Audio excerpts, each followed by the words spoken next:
The king is... No, used that one already.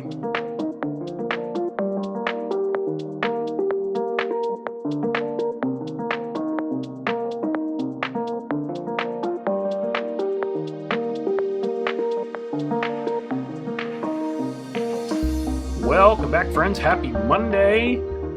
I hope you're all doing well. So, first thing I want to mention is always something that makes me a little uncomfortable, but it's YouTube added a new feature, I don't know, a month or so ago. And it's like a tipping feature, like a thanks or super thanks. I don't know what it is. It's a little heart that's down there by the thumbs up and the subscribe. By the way, make sure you click the thumbs up and subscribe, please and thank you. But it's just another way to help support what I'm doing here, and I'm just going to let you know that it's there and leave it at that. And let's move on. So we do have a cycling season down here, is what I'm finding out. I know there are people out there that in the viewing audience that live in this area of the world, they're nodding their heads in agreement and telling me I could have told you that. And what I've found out is that in a lot of cases, if you're not going to ride, you paddle. So I had an opportunity to paddle the Rookery Bay National Estuary. I also found out what an estuary is. It's where two bodies of water come together. In this case, it's fresh water from the Everglades and salt water from the Gulf. But I actually live in the boundary of the estuary. So I thought, yeah, it'd probably be a good thing to do. So I met with a group from Naples Outfitters, which is a little outdoor store in town here.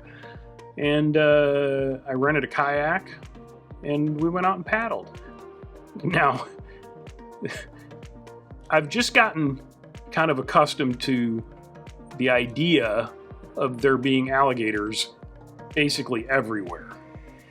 We're putting the boats or my boat and the boards in the water, and I hear somebody say, this water is kind of sharky.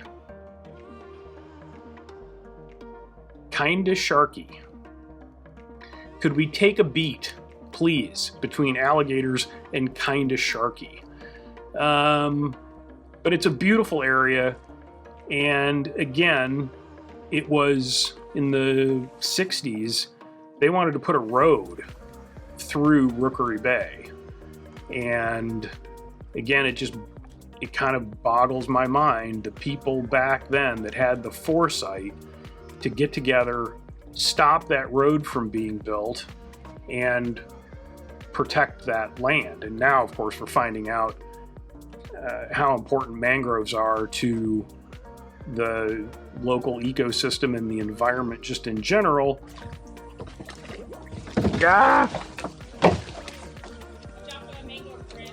Thanks. So it's nice to have that resource now and that land, which will never be developed. But we spent a couple hours paddling. There's a bunch of geocaches out there, and we went around and found some of those. And I didn't see any because I was in a boat and they were standing up on paddle boards, but apparently did see 3 or 4 sharks, small sharks, and a small alligator, which is apparently very uncommon in that area. So if you ever get down here to Southwest Florida, make sure you visit Rookery Bay. It's a beautiful, beautiful place, and the paddling is very nice. I mean, it was glassy, as you can see. It was really glassy that morning, so it was real nice. I enjoyed it immensely. I've been thinking a lot about bike parts recently. Now, Chris, don't you think about bike parts all the time? Yeah, pretty much, but it struck me that bicycle parts are kind of boring on their own. I mean, one part doesn't really do anything until it becomes part of the whole. It becomes part of the bicycle. Certainly there are parts that can enhance the riding experience, and there are parts that can detract from the riding experience. But I started thinking about the bike parts that I've used over the course of my life, things that were beautiful to look at, like Delta brakes, but horrible to use. Of course, back then, and in my 20s, you didn't know any better, and you just kind of muddled through. I had a Team Miata that had one of the first 9-speed Dura-Ace groups. And the headset on that bike was absolutely horrible. It would not stay tight. It didn't matter what it did, what you did. It would not stay tight. It would loosen up in the middle of a ride. I'd be down, trying to tighten that top nut just to keep it tight enough to get back home.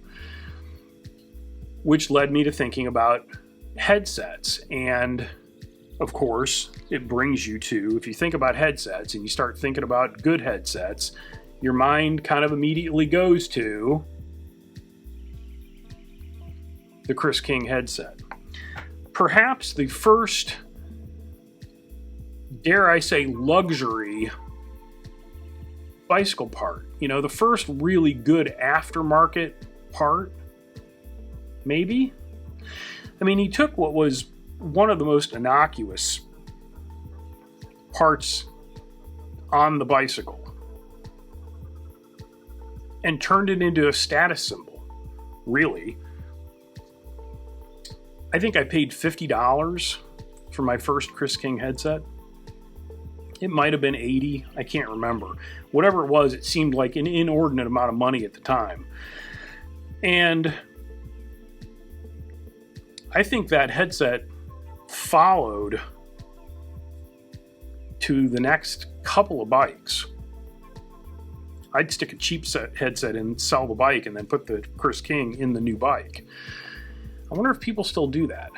I would imagine they do. There's a couple of camps. The big camp with Chris King headsets is do you use the little plastic spacer between the top cup and the cap, or don't you? And then in recent years, if you're edgy, you install the cups upside down so that the King is upside down. I guess it's not enough anymore. Used to be that if you saw somebody's bike and they had a Chris King headset, you were like, whoa. I mean, and now, that's not enough. So you got to take it a step further and install it upside down, I guess. But it just got me thinking, like, was that the first really boutique aftermarket bike part? I know at the time, around the same time, people started, that's when CNCing really got popular. There were some mixed results there. I had a Grafton crankset, which was spongy as all get out. But I think the Chris King headset was really the first kind of boutique aftermarket bike part. And, you can't get them for $50 anymore, I can tell you that. But, now, of course, Wolf Tooth is making headsets, White Industries, it's just, and those are all kind of in the higher price level. But, you can get something like this from Origin 8. Now, from a distance, would you know that wasn't a Chris King headset? Maybe. The nice thing, just from an installation point of view, the nice thing about the White Industries, and also I'm finding with the Origin 8 headset, is that the crown races are split. So you can install them pretty much without a crown race setter, which is a huge help. And it makes perfect sense because there's no ball bearings rolling on this. It's just a sealed bearing. It's a place for the seal bearing to sit, and the bearings are going to roll around in that cartridge. So, what say you? What do you say is the first boutique aftermarket bike part? Let me know down in the comments. I hope something good happens to you today. Till next time, be nice, work hard, ride bikes, play music when you can. I'll talk to you soon.